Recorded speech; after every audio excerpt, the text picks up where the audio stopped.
Hello, and welcome to our CreditCare.ca YouTube channel. My name is Ian, and I'm happy you've joined us today. Our goal is to help Canadians reach their credit goals.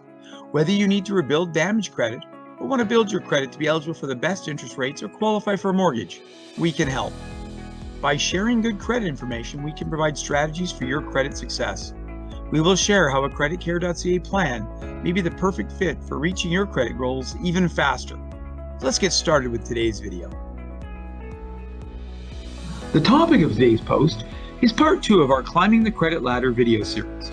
In these videos, we're looking at what is the credit ladder, what is the credit gap, how credit score is important in climbing the credit ladder, but there's more to a prime loan approval than just credit score, other factors that are important to move up the credit ladder, how creditors look at you based on the credit ladder, signs from a creditor you may not be high enough up the credit ladder to make a purchase, other reasons you may not be approved for credit with a good credit score, and how Credit Care can help you climb the credit ladder. This video is focused on the credit gap, so let's go. When we talk about the credit gap, what exactly are we referring to? The credit gap is how we refer to where a person's credit is now and the level of credit they are trying to access. The picture on this page is what we refer to as the credit ladder. And when we talk about the credit gap, we are referring directly to this ladder concept. We are going to refer to the credit ladder, so if you're not familiar with the credit ladder, please watch our last video, part 1 of this series. Let's move on and look at the credit gap. This picture is a great visual representation of the credit gap. The credit gap, as we mentioned, is the difference between the credit a person currently has and the steps they are missing to the level of credit they are trying to access. For prime deal approvals, understanding and planning to fill in the missing steps on the credit ladder is key. Last week, we looked at a client with good credit that was declined. Let's look at that deal again against the credit ladder to understand why the deal was declined. Let's recap the deal and analyze the decline. She has good credit with a score of 685, stable employment, and there is sufficient income to be able to service the debt, and she has a low credit utilization and wanted to purchase a 2019 vehicle for $25,000.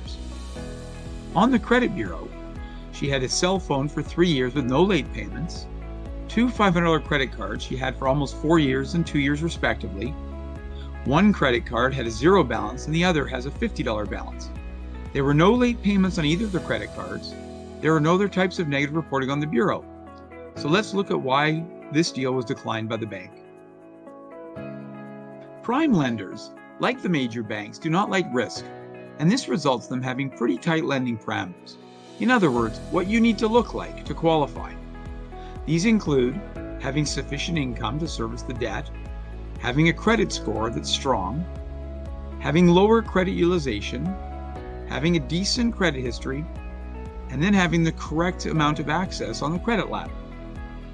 When we take what we know about this applicant, we know her income was not the issue, her credit score was good, as was her credit utilization and credit history. The issue was the credit ladder. Let's look at the credit ladder and see how the credit gap became the issue for the creditor. When we put this loan application up against the credit ladder, we can get an understanding of why the deal was declined. Although this person has been excellent with their 2 $500 credit cards and everything else is in line, they felt going from responsibly managing $1,000 of credit, moving up to $25,000 is too big a step at one time. This is what we mean when we say there is a credit gap. This loan application just had too many missing steps up the credit ladder at one time and represented too much risk. This decline was a perfect example of a credit ladder gap decline. Understanding the credit ladder and the credit gap is vital to planning for your credit future. In the next video, we will talk about ways to bridge the credit gap, so please join us for that video. The key takeaways from this video should be, number 1, there are more factors in getting a prime credit approval than just your credit score, and the credit gap is one of these. 2, understanding the credit ladder is important when planning your credit future. 3, the credit gap can cause a prime credit decline, but there are ways to bridge the gap. And 4, prime lenders, like all the major banks, have tight parameters in order to qualify for the best approvals. Building or rebuilding your credit requires an understanding of how credit works. We have a lot of free information on our website to help. If you want to build or rebuild your credit, creditcare.ca can be a perfect way to improve your credit and reach your credit goals faster and save you money. We want to be your credit building partner. If you have any questions about today's topic, leave a comment in this video or email us at help@creditcare.ca. If you found today's video helpful, please click like and subscribe and share with a friend.